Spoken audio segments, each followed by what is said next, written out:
प्रेम से बोलिए शिव गुरु महाराज की जय हो। मैया भवानी की जय हो। नीलम दीदी हरेंद्र भैया की जय हो। और आइए बहिना, आज हमारे बिहार में बिहारी वुड में शिव चर्चा रखा गया है।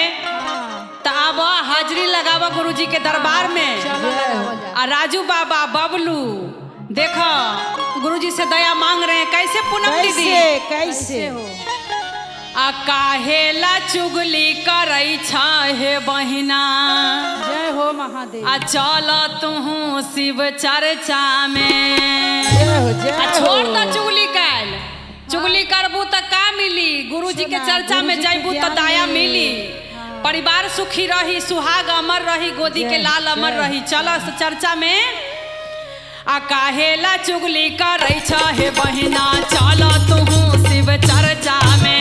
काहेला चुगली करई छाहे बहिना, चला तू शिव चर्चा में। काहेला चुगली करई छाहे बहिना, चला तू शिव चर्चा में। चला तू शिव चर्चा में। चला तू शिव चर्चा में। चला तू शिव चर्चा में।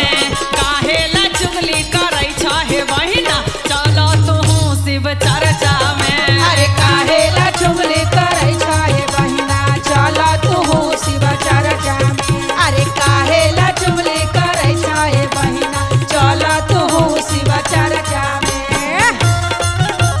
जय हो, जय हो। हर हर महादेव की।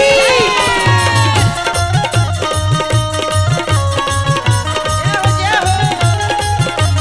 काहेला चुगली करई छाहे बहिना, चला तू शिव चर्चा में।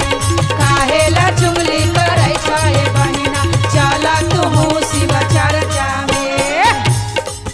आहे ना लगतो पैसा, ना लगतो कौड़ी। ना लगतो कौड़ी हो, ना